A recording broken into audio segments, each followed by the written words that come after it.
get because for you it's night, for me it's morning, it's 7 in the morning. And I think you have been already in sessions all day long. So can I get from 1 to 5? You can type 1 being I'm dead and 5 being I'm ready to talk about governance. Where are you at? 3. Okay. 4, 5. Nice. Some 3s, some 4s. Foot comma. That's good. That's not even. It's outside of the of the scope. 4, amazing, cool.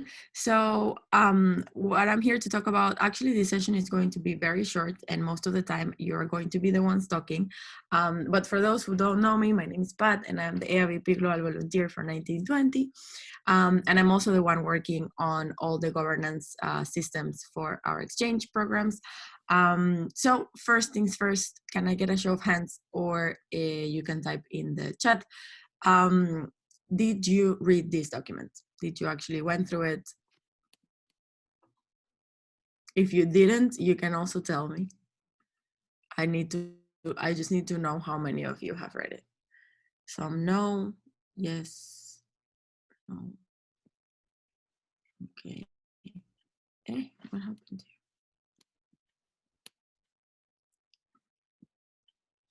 No, okay.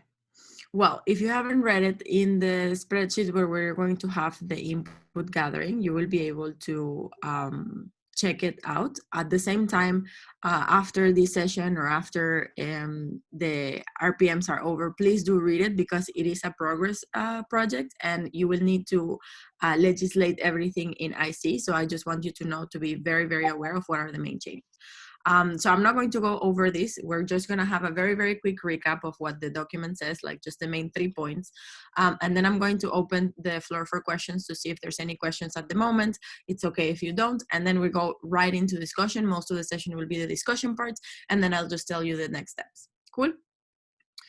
So the things that we've been doing in this project, first of all, we defined the main problems, because if you knew, in IPM, we got a mandate with ICB to be able to look into the governance systems of our exchange programs. So it's not only the compendium, the XPP, etc., but also the system like ECB, ICB, how it works.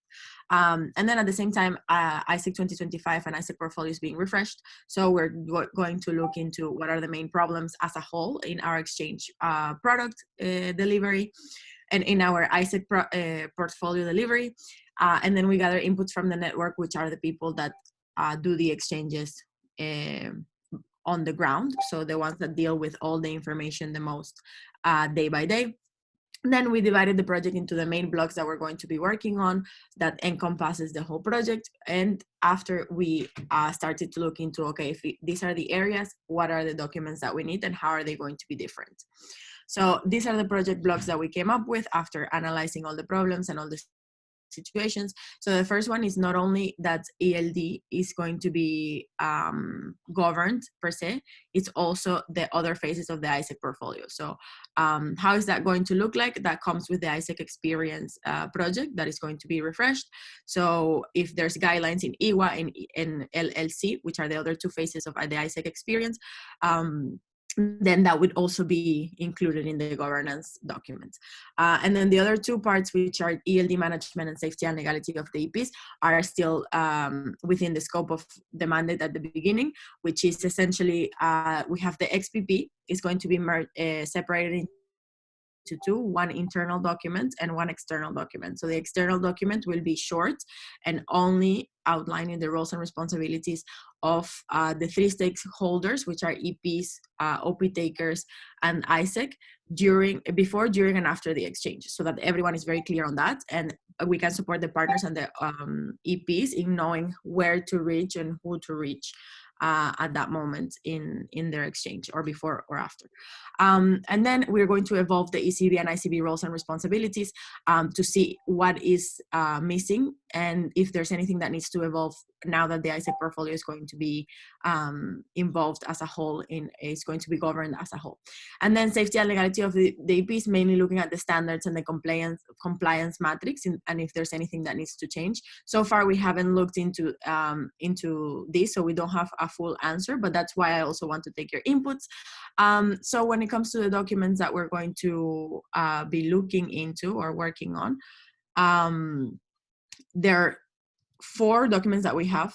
Like normally we have 3 documents, but we're going to add 1 more. So first is the global compendium, which already we all know, but this part I'm only focusing on the ELD management part. So this part will have the ISEC portfolio management. So they're going to evolve the ISEC portfolio instead of only the exchange part. And then the 2 documents that I was explaining you that come from XPP. So the ISEC portfolio policies, which is the internal part, and the exchange, ISEC exchange programs policies, which is the external document. So here you can see the definition and the objectives, and also in the booklet that I sent you, you will have the whole structure of the documents, and you can see the difference between the one that we have now and the one that is coming. And then we also have the Global Compendium Supporting Document, which is a document that has things like ER principles, all the motions and stuff like that. And in that part, there was also something about exchange, but I'm proposing to delete that because that was already in XPP and the information is clashing with each other, because some of it, like when we update the compendium, we update XPP, but we don't update the Global Compendium Supporting Document. So this information has been a bit outdated compared to the XPP that has been renewed every year. So for sake of clarity, I'm just proposing to remove that. So that will be also part of the project. So that's it in a nutshell. And then for those who read the document, or for those who haven't, but you listen to me and you want any clarification, do you have any questions?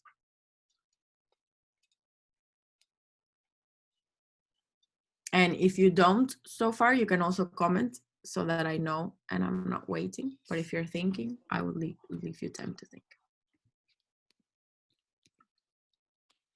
No questions, no questions, no questions. Okay.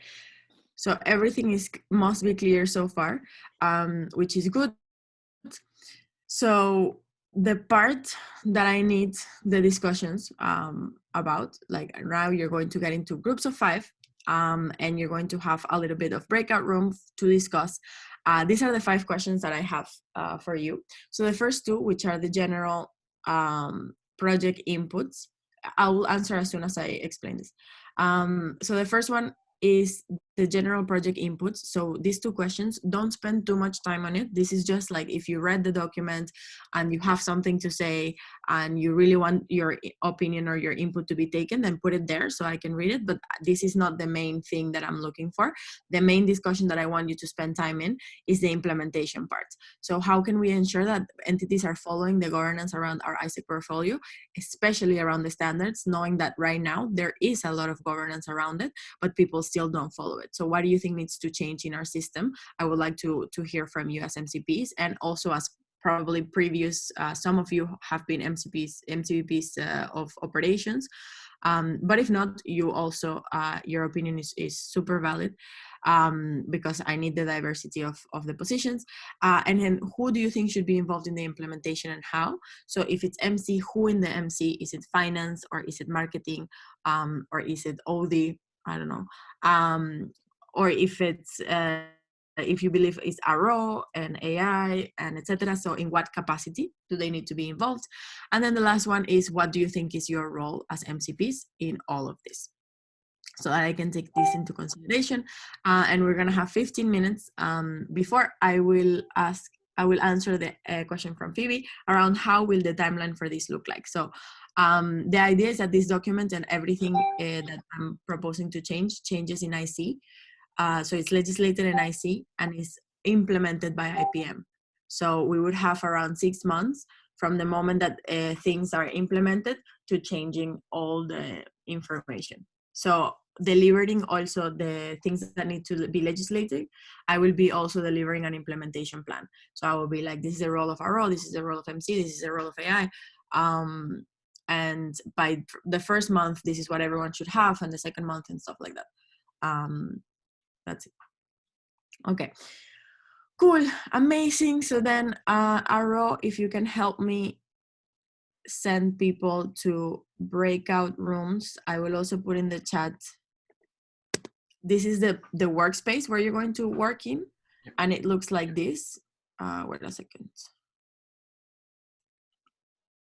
it looks like this. So all you need to do is duplicate one tab for your breakout, and then you start writing and discussing. Okay, nice. So Yes, you can give me a send them. second. Yeah. Amazing. I'll see you soon.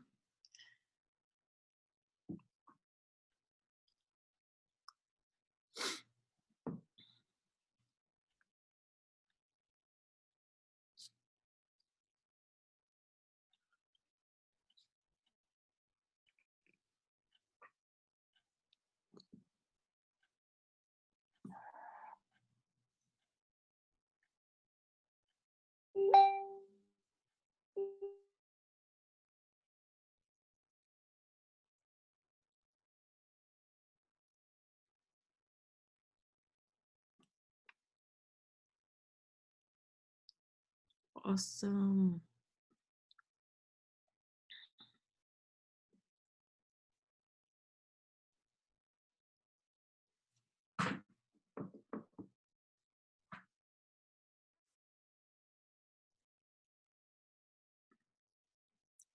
So we have Ing and Woon left. Yeah, they are. I think they are Maybe living. they're not in the computer, huh?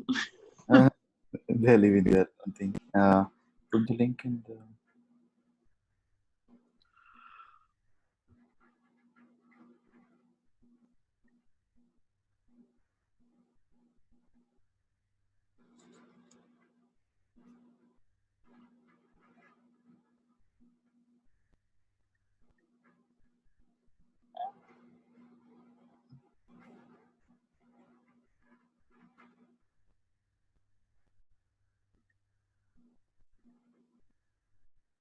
Inputs, that is very important, and I really want to know what you're thinking. I know it wasn't very long time, but hopefully you were able to have some inputs that are valuable. I'll take this with all the other regions as well.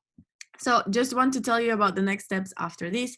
So I'm going to continue working on the documents, on the writing of the documents. So far, like I told you, there's not a lot changing. Most of the things are based on the information that we have been giving anyway, like for example, the minimum SOPs, the product minimums for GB and for the 2 new products.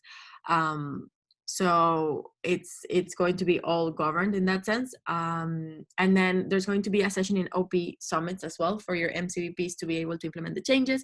I will tell you about the session a little bit before. So the channel that I will use to communicate this will be the MCP calls. So if you continue to go to the MCP calls after the RPMs are done, then you will find the information there. Again, it's very important that you keep track of this, because in IC, I will give you another update before IC, but in IC, it will be the legislation part. So the time to ask questions, to like draw conclusions or object to anything, whatever, is now, because I don't want to go to IPM and then have to have discussions at the moment when I've been updating people on the way. So still, if you have any questions, feel free to reach out to me. You can always talk to me and tell me about it. But if not, just stay tuned for the MCP calls and for the details to come. That's it. Thank you so much. Now